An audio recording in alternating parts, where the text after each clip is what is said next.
Hey guys, this is Immune to Gravity coming to you with a quick update before we get started. Now, some of you are probably wondering, where's the next chapter of Fury of a Human? Well, unfortunately, that author put that story on hiatus, so I'm not going to be able to read it for who knows how long. But in the meantime, I guess I'll just be reading you this alongside with Machine and Might, which reminds me, you guys might not be seeing quite as much Machine and Might for a while, because, of this fic. I'm trying to just take a break from that other one, to prevent getting burnt out, because that can happen, and it did happen with stories like Human. Anyway, with that out of the way, let's get started.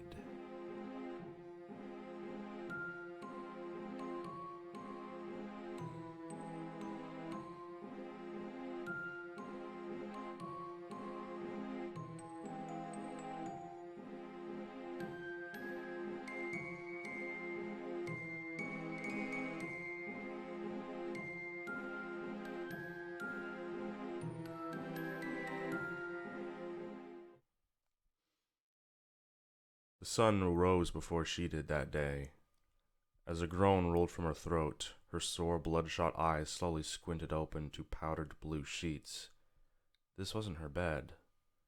She blinked again, slowly, but the sheets did not change. This place was far from her bedchamber. But how far? Where was she? As sleep lazily slipped from her mind, a chill took her. Something wasn't quite right. Her whole body felt different. She had been shaved completely? Why was she wearing clothes? Instinctively, her hands gripped the blankets and she wrapped herself tighter in the fabric. Hands! Her eyes locked onto the claw-like things holding her covers close. She had hands like a minotaur, only more delicate. The blanket was released as she lifted her right hand to her face. From her shallow palm branched 5 pale digits with nails filed short. She felt her sharp breath flow over her bare skin. Human. The word confused her as it entered her mind. Where had it even come from? She looked at herself and saw her body was covered in a plain white t-shirt. She had some hair over her skin, but it was nothing like the silky alabaster coat she was accustomed to. Human? Such a strange word. What does it mean? Just where had she heard it before? It was familiar. She knew that word, but how? How had it entered her mind? She pulled her knees close to her chest and wrapped her arms around them, feeling the bones of her arms press against her legs. The muscles and tendons of her back pulled as if they were tired or bruised. Her hands touched her face. Her muzzle was gone, only now left with a sloping nose and a small mouth with soft lips. She was human. Her hands explored her face. She could feel her cheekbones. Despite her best efforts, Celestia was panicking. How was she human all of a sudden? Her hands felt along the back of her neck and stopped at her hair. Her hair was almost entirely gone. It was barely long enough to grip with her shaking fingers. Human. The nails on her hands were filed or cut short. Why were they so short? Why was she like this? Who was she? I am Princess Celestia, She said. Her voice was still there, at least. That hadn't changed. Everything else, though, had. Where was she? Celestia turned her eyes to the ceiling. Tiles. The ceiling was composed of gray tiles with a rectangle in the center made of some clear material. She could see white bars through the frosted cover. What was it? Her hands reached back and held the blanket closer to her chest. She heard a small crinkle and looked at the white knuckles of her hands. The covers were lifted slowly as Celestia noticed a small pocket in the front of her shirt. A piece of paper was folded up and tucked inside. Curious, she slipped it out and turned it over in her fingers. The paper unfolded stiffly, and Celestia could see a short letter. She sat up in her bed and went over the letter, examining the shaky printed words. Dear Princess Celestia, waiting for what your heart desires is really hard, so you may try to take a shortcut, but this dishonesty never works because you don't earn what your heart desired. The only cure is being honest with yourself and others, and it's something every heart desires. Yours truly, Apple Bloom. She turned the letter over in her hands, but found the only thing written on it was what she just read. Apple Bloom. That was Applejack's sister, right? But where did this note come from? What was it doing here? This was definitely not a usual letter like the ones Twilight Sparkle wrote. Yet it was. Or at least, it seemed it was. Supposed to be a letter written like some kind of friendship report. What did it matter? Where was she, and why was she here? Where was Twilight? Where was Luna? Was Luna playing with her dreams? Giving her nightmares? She folded her paper again. Why this dream, then? This isn't funny, Luna. She challenged the room. It echoed her voice back at her. She didn't wake up. I mean it. This isn't funny. The silence deafened her ringing ears. A clang from the door shook her, and she hastily tried to shove the paper back into her pocket. The pristine steel door swung inward, and two humans quickly entered. The first was a girl, who didn't look old enough to wear the scrub she had on with any authority. Her wild blonde hair was tied back into a messy bun, making her brown eyes stand out on her pale, impish face. Her fingers perched on the handle of the door as she took cautious, curious steps into the room. She looked like no pony Celestia knew. Another human, a man, swept into the room like an advancing wind. Celestia glanced at his deep brown eyes momentarily before he held out his hand towards her. Now you remember what we told you about the notes.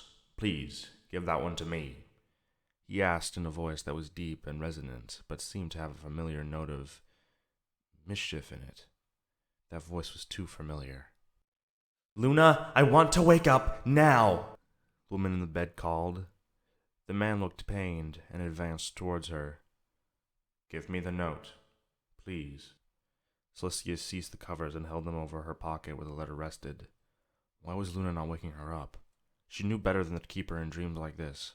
Why would Luna keep her in a dream like this? Should I give her a sedative? The girl asked.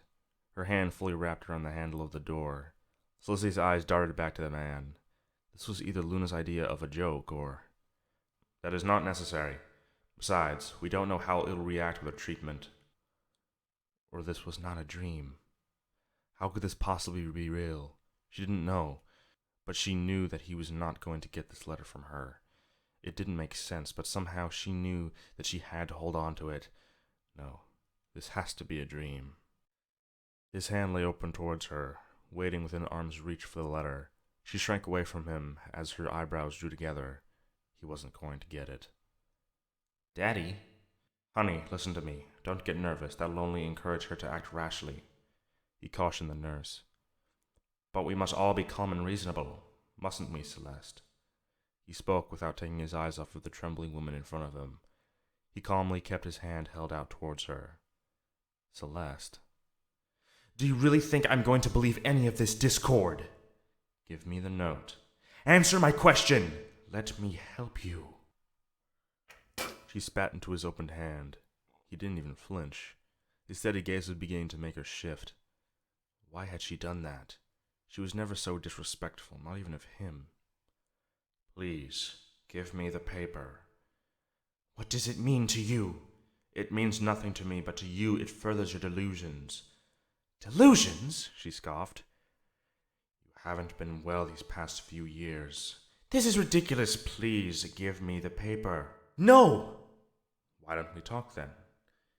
He turned from her and stepped towards the metal table and 3 chairs set around it. The chairs were bolted to the floor at a comfortable distance from the also secured table. The girl remained at the door with her hand wrapped around it, the handle and her eyes fixed on Celeste. Celeste didn't move. She watched the man stand by the table patiently. Something wasn't right. He's not gloating. Celestia looked at the girl, who shifted nervously by the door. Who was she, anyway? If this doctor was Discord, how did she know him? Why did she call him Daddy when she could never have had a child? Did he adopt some pony? I don't want to talk. Well, then give me the note. No. You have to give me one thing or the other. Or what? He shrugged and sat in one of the chairs. Then I'm just going to sit here. Until I talk, or give you the piece of paper? That's the idea. And if I talk to you, I can keep the note? Perhaps. She crossed her arms and settled into her bed. Then I'll do neither. Celeste, you realize that we can take the note from you at any moment. However, it's better for you to give it to us. Then you're going to have to take it by force. His shoulders sagged with a heavy sigh. I had hoped it wouldn't come to this. He turned his attention towards the girl. Sarah. With a jump, she looked at him. Please bring Nurse Alice. Tell her that Celeste isn't cooperating. Sarah nodded her head and left, pulling the door shut behind her, leaving Celeste and the doctor in the concrete room.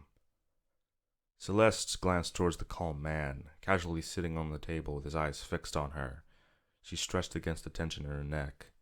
Meeting his gaze was uncomfortable. Looking away from him brought the feeling of his eyes watching her. Say something, she wished. The room seemed buried in silence. Celeste heard the sound of the fabric as she shifted again. She could almost hear him breathe. She could certainly hear her own breath. Rushed, deliberate, cautious. Her heartbeat started to throb in her ears. The rectangle of light from the window crawled towards the door. If only she could follow it and slip outside from the room as easily. But was Equestria just outside the window? She hugged her knees and rested her chin on them. Nothing felt right here. The air in the room tasted stale, dusty. She was cold, but maybe the cold wasn't just from her coat being gone. Would Twilight be outside if she could escape? Would Luna? Had they noticed she wasn't gone yet? Celeste. She jerked her head up to look at the false doctor. Her face hardened. My name is Princess Celestia. May I call you Celeste? No, my name is Princess Celestia. No nickname. Definitely not. Was there something you remember your friends calling you? You're not my friend, she said after a long empathic stare. Well, I want to be. You're not yourself. Why are you doing this? How was she here? Not just in this room, but halfway over the table? Her knuckle bones pressed against her silky pale skin of her hands as she gripped Discord's coat. She had grabbed him and was right in his face, challenging him. How could he make her lose herself so fast? His brown eyes were terrifying. They were livid under his arched eyebrows. Celestia cowered back without realizing what she was doing. Her hands were a frozen lock on the collar of his coat. She could feel the cold paleness of her bloodless cheeks. His strong hands wrapped around her own, sliding between her fingers and palms, forcing her hands to release the crumpled white cloth. She looked away, sitting back down. That surprised you, didn't it? He asked. She was too shocked to keep herself from nodding. You keep forgetting that you've been like this for a while. When we took you out of the catatonic state, this became your normal behavior. That's why we don't want you writing those notes to yourself. He held out his hand, but Celestia didn't respond. Celeste, look at the note. She gave him an unsure glance, but slid her hand into her pocket of the shirt, drawing the paper out between her middle and her index finger. As soon as she glanced at it, she felt like she wanted to hide it again. This wasn't a friendship report. As she unfolded the note, the smell of ash refused to rise from the paper.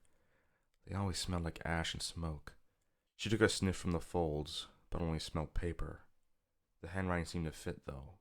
Rough, full-like, and printed carefully. But what had she just done? His eyes still burned her memory. She would never act like that before. Princesses remained calm under stress. What was wrong with her? What was wrong with him? He was definitely not the monster that had been released only a few months earlier. Please, he said. His hand stayed extended towards the hesitant woman, playing with a note in her claw-like fingers. But why should I even trust you?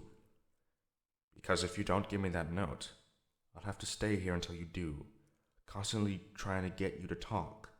Do you want that? If they've reached her like this, no matter how odd this is, they can reach her again. One note could give her a couple of hours of peace to sort out her mind. His fingers met the skin of her hand briefly as she placed the letter in his palm. He trapped the note behind curled fingers. When she withdrew her hand, She felt guilt sink into her chest as he gave her a comforting smile. Don't worry. We'll help you get through this, he reassured her. He stood up and placed a strong hand on her shoulder. The gears of the door ground and the hinges squeaked as the girl pushed the thick door inward. Celestia kept her eyes fixed on the rounded edges of the table. I heard you needed my help, a svelte female voice said. It's unnecessary now. She's agreed to cooperate, he said, taking his hand from her shoulder and advancing towards the door. So, the drugs are beginning to work then? The girl asked as she surrendered the handle to Discord. Of course they are, Screwball, the female voice said. Celeste jumped as the door slammed shut.